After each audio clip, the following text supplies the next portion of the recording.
वंशी होगा। मैं तो कहता हूं कि वो महिला जो एक बेटे को जन्म देती है नागिन की तरह होती है। कैसी होती है? और तुम में से ज्यादातर ऐसी होगी, है ना? सबने यही कारनामा दिया होगा अंजाम। गीता पढ़ के देखिए, गीता ये कहती है कि दुनिया का सबसे बड़ा पाप अपने वंश का विनाश होना है।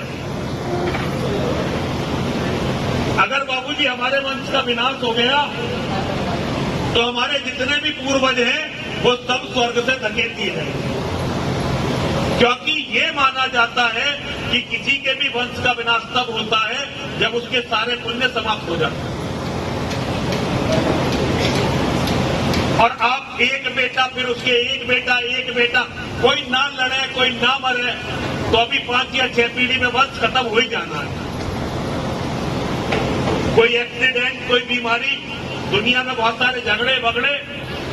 वैसे तो अभी एक बहुत बड़ी समस्या मुसलमानों की भी है, जिनका केवल ये उद्देश्य है कि एक दिन आप सबको मार के आपके घरों पर कब्जा करेंगे और हमारी बहन बेटियों को मंडियों में बेचेंगे बलात्कार करके, या अपनी रखेल बनाएंगे।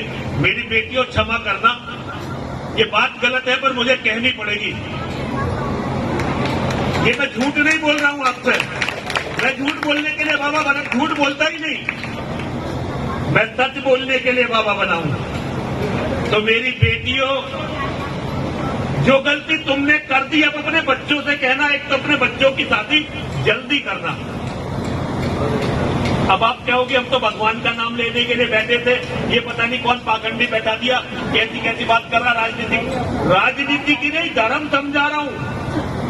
हम बाबाओं का काम यही है, हम आपके द्वारा दिए हुई रोटी को खाते हैं। हमने जो ये कपड़े पहन रखे हैं आप में से किसी ने दान दिए हुए, ये घड़ी आपकी दान दी हुई है, ये कड़ा, ये चश्मा, हर रोटी का टुकड़ा, एक भी रोटी का टुकड़ा हमने कमाया नहीं। आप गली के कुत्ते को रोटी डालने लगो, गली का कुत्ता भी आपका वफादार हो जाएगा। तो हम तो फिर भी मानव हैं। अब जब हमें आप रोटी दे रहे हो तो हमारा तो भगवान से केवल यही कहना है कि भगवान सदैव आपकी रक्षा करें, आपके परिवारों की रक्षा करें, आपके बच्चों की रक्षा करें, और जो आपके बच्चों के, आपके परिवार के, आपके धर्म के शत्रु हैं, मेरी मां और मेरे महादेव उनका विनाश करें। लेकिन केवल प्रार्थना से नहीं होता बेटा, कर्म भी करने पड़ते हैं।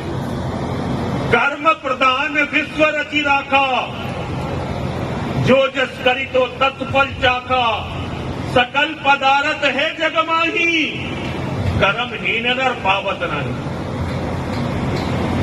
भगवान ने ये जो जन्म हमें दिया है, ये जो दुनिया बनाई है, ये कर्म करने के लिए बनाई है।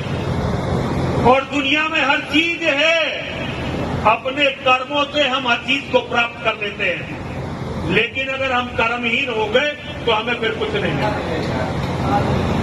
कर्महीन नर पावत नहीं, कर्महीन नर को कुछ नहीं मिलता। तो मेरी बहनों, मेरी बेटियों, मेरे बच्चों, मैं आजकल अपनी बहनों से, बेटियों से ही कह रहा हूं, आदमियों से तो कहना मैंने छोड़ दिया, तो समझते ही नहीं। तो मैं अपनी बहनों से, बेटियों से, माताओं से यही बात कहते घूम रहा हूं, अपने घर, अपने परिवारों को बचा लो। एक तो अपनी जो जुबान है ना, थोड़ी इस पर काबू रखना सीखो, और जुबान का प्रयोग घर में प्यार बढ़ाने के लिए करो। अपने पति को उसके भाइयों से, भतीजों से जोड़ने के लिए करो।